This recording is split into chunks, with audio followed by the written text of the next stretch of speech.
శ్రీ వెంకటేశ్వర ఆనం కళా కేంద్రం వద్దనున్న శ్రీ కళ్యాణ వెంకటేశ్వర స్వామి ఆలయంలో శ్రీ లక్ష్మీ కుబేర సుదర్శన హోమం, కుంకుమార్చనలు, వేద పారాయణ, హారతుల సమర్పణ తదితర పూజా కార్యక్రమాలు వైభవంగా నిర్వహించారు.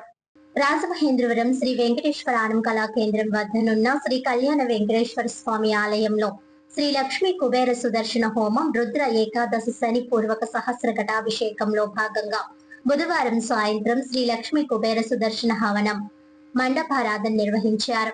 వచ్చిన భక్తులందరితో లక్ష్మీ సహస్ర కుంకుమార్చన, లక్ష్మీ హవనము, కుబేర హవనము, సుదర్శన హవనము, చతుర్విధ పారాయణం తదితర క్రతువులు జరిగాయి. పూర్ణాహుతి అనంతరం కేరళ చండీ వాయిద్యాలు, సన్నాయి మేళం నడుమ వివిధ రకాల హారతులు సమర్పించారు. అశేష భక్తజనం పులకించిపోయారు. రాష్ట్ర పర్యాటక సాంస్కృతిక శాఖ మంత్రి కందుల దుర్గేష్, మాజీ ఎమ్మెల్యే రావుతు సూర్యప్రకాష్ రావు దంపతులు, మాజీ ఎమ్మెల్సీ ఆదిరెడ్డి అప్పారావు, మాజీ మేయర్ ఆదిరెడ్డి వీరరాఘవమ్మ దంపతులు, గుడ మాజీ చైర్మన్ గన్ని కృష్ణ, ఏపీఐఏసీ మాజీ చైర్మన్ శ్రీకాకుళపు శివరామ సుబ్రహ్మణ్యం, డిసిసిబి మాజీ చైర్మన్ ఆకుల వీర్రాజు, వైసీపీ నాయకురాలు జక్కంపొడి విజయలక్ష్మి, ప్రముఖ వ్యాపారవేత్తలు మధు కోమ్రా, చలుమూరి శ్రీనివాస్, నిమ్మలపూడి గోవింద్, మాజీ కార్పొరేటర్లు పోలసానపల్లి హనుమంతరావు దంపతులు, కురిగంటి సతీష్, పోలి విజయలక్ష్మి, పిల్లి నిర్మల, మానే దొరబాబు, అరవ సురేష్ కుమార్ తదితరులు విచ్చేసి కార్యక్రమాన్ని వీక్షించారు, దర్శనం చేసుకున్నారు. క్రతువుల నిర్వాహకులు బోడెం నాగసత్య రవికుమార్ శర్మను, అలాగే ఆలయ కమిటీ సభ్యులను అభినందించారు. ఆలయ కమిటీ చైర్మన్ కూర్మాదాస్ ప్రభాకర్, సభ్యులు నండూరి సుబ్బారావు, ఏవి రమణ, వాగచర్ల కృష్ణ, పెదిరెడ్ల శ్రీనివాస్, గార్లపట్టి సూర్యనారాయణ, ధూర్వాసుల సత్యనారాయణ, సిహెచ్ నరసింహరాజు, బిఎస్ఎన్ఎల్ సాయిబాబా తదితరులు పర్యవేక్షించారు.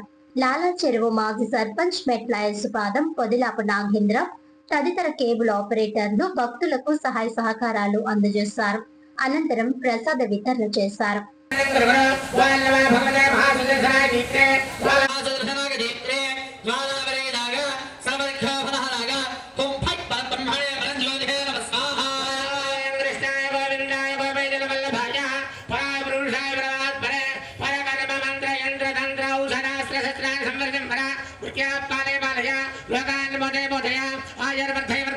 దీర్ఘాయుష్మందం పరకర్మ మంత్ర యంత్ర తంత్ర ఔషధ రోగాన్ మోచగ మోచగ రాజాయ ప్రసన్నదాయనే మహారాజ మహారాజాయ నమస్కార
भजम भजम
ओम अग्नि ओम लक्ष्मी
దేశంలో ఎక్కడా లేని విధంగా లక్ష్మీ కుబేర సుదర్శన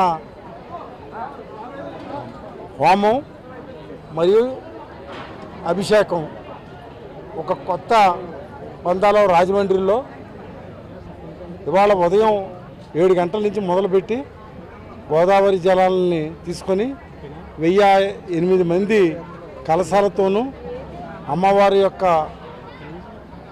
ఆజ్ఞానుసారం మొత్తం పురవీధులన్నీ కూడా తిరుగుతూ ప్రజలందరూ సుఖ సంతోషాలతో ఆయురారోగ్యాలతో ఉండాలని చెప్పి వారు తీసుకొచ్చినటువంటి ఇక్కడ వారు రాకముందే ఇక్కడ హోమగుండాల్లో 123 మంది పండితులచే ఇక్కడ హోమం జరగడం, తదుపరి గోదావరి జలాలతో లక్ష్మీ అమ్మవారికి గోదావరి జలాలతో అభిషేకం జరగడం, తదుపరి సాయంత్రం మరి అమ్మవారి యొక్క 13 నక్షత్ర హారతులతో భగవంతుడి వివిధ రూపాల్లో ఉన్నటువంటి హారతులతో కేంద్రంలో వెంకటేశ్వర స్వామి గుడి దగ్గర ఉదయం 4 గంటల దగ్గర నుంచి పూజా కార్యక్రమాలన్నీ మొదలుపెట్టించి దిగ్విజయంగా ఇప్పుడు 9 గంటల వరకు కూడా అఖండమైనటువంటి ప్రజానీకం అందరూ వచ్చి భక్తులు అందమందో పాల్గొని ఈ కార్యక్రమాన్ని ఎంతో విజయవంతం చేశారు. చాలా ఆనందంగా ఉంది. ప్రెస్ వారు కూడా ఎంతో సహకరించారు. పోలీస్ డిపార్ట్మెంట్ వాళ్ళు కూడా చాలా సహకరించారు. మీ అందరి సహకారంతో ఈ కార్యక్రమం చాలా బాగా జరిగింది. మీకు ఒకసారి అందరికీ కూడా ధన్యవాదాలు తెలియజేసుకున్నాం. Thank you. ఆనంగళ కేంద్రం వెంకటేశ్వర స్వామి ఆలయ సమీపంలో పరిధిలో శ్రీ లక్ష్మీ కుబేర సుదర్శన హోమంలో భాగంగా అమ్మవారికి ఇవాళ ఆషాఢ మాసం అమావాస్య రోజున మహావైభవపేతంగా ఉదయం దిగించి కూడా రుద్రేకాదశిని 121 మంది బ్రాహ్మణుల చేత మహావైభవపేతంగా రుద్రేకాదశిని కార్యక్రమం ఈశ్వర ప్రీతి కోసం, సర్వ ప్రాయశ్చిత్త కర్మల కోసం, సర్వ ప్రాయశ్చిత్తం కోసం ఈ కార్యక్రమాన్ని చేయడం జరిగింది.